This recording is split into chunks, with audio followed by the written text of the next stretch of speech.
Uldaman, a deceptively simple dungeon that will often underestimated. Being unprepared can quickly spell disaster, especially in classic hardcore. If you're a newbie tank looking to guide your group safely for the first time, or a veteran adventurer who simply needs to jog your memory, this video will teach you everything you need to know on how to confidently tank this instance. Level recommendation. Now, you don't want to be massively overleveled or it will hurt your party's XP, nor underleveled that things become significantly more dangerous. The sweet spot for any hardcore dungeon is to be within 2 levels of the final boss. This ensures that you are still able to land your attacks. With Archaedas, Uldaman's final boss being level 47, it's safe to say you can start tanking Uldaman around level 45. A quick disclaimer before we start, this isn't the only way to tank Uldaman, but rather my approach that helped me tank it several times without casualty. Ready? Start by heading over to the first boss's room as shown here. There's nothing really special about Revelosh except that he can cast Chain Lightning sometimes, so you may want to face him away from your group. He drops an item called the Shaft of Soul. You'll need to combine it with the next boss's drop in order to summon the third boss. Be extra careful if you have a self-found player because once they loot the shaft, they can't trade it. Since you never know when somebody's on auto loot, taking down Revelosh first saves you from a potential headache later. Backtrack a little for the next boss. Ignore this if you're Alliance since they're friendly to you. This trio is pretty much an easy fight, although you may want to pick up Eric the Swift first as he can cast Intercept on your teammates. After the fight, get the second item from the chest on the table and combine it with a shaft from earlier to create the Staff of Prehistoria. Take note if your self-found player has the shaft, they should be the one to loot the second item from the chest. Follow this path to the next boss. Use the Staff of Prehistoria on the keystone here to summon Ironaya. She's pretty much another tank in Spank, although make sure to face her away from your group because she can cleave. You have the option to lead your group into this tiny room here and beat a pack of Scorpids in order for the Master Enchanter Trainer to show up. Clothies would love you for this. I even got paid once and given free enchantments just to take this quick detour. Straight up ahead is the ancient Stonekeeper's room. There will be 2 stone Sentinel patrols to watch out for.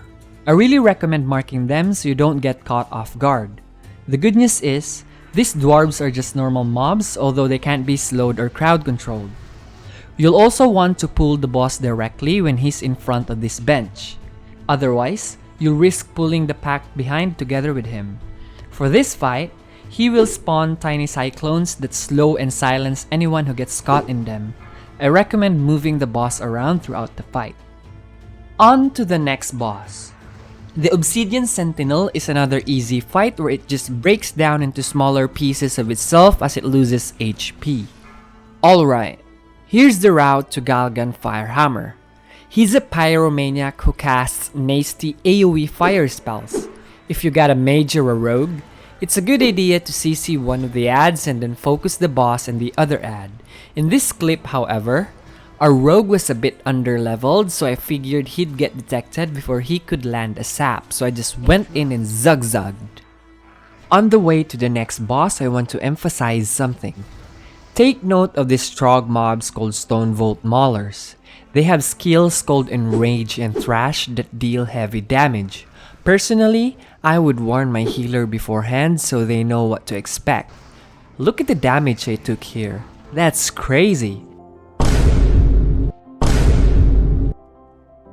I also recommend range pulling in these rooms just to be extra safe. This fight may look daunting at first glance, but just utilize your team's abilities and you'll be golden. Have your mage Polly or a hunter pet tank the Geomancer on the left, then beat down the Basilisk first to avoid getting stunned.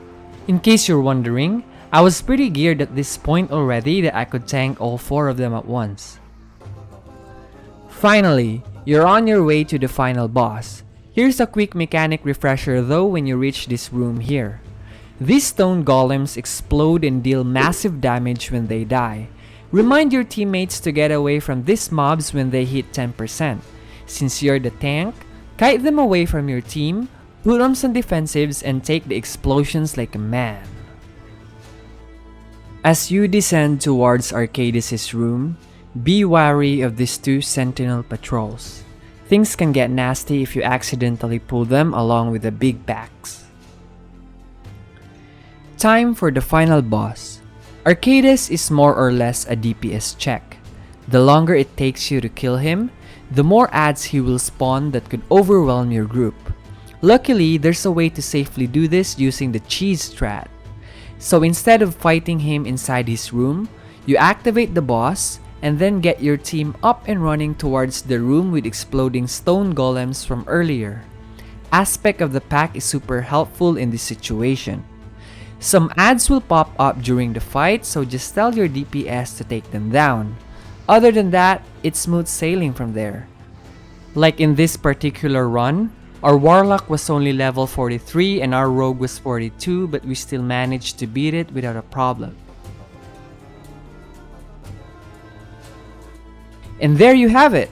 Congratulations on successfully completing Uldaman. I hope you enjoyed the video. What kind of content would you like to see in the next one? Let me know in the comments down below.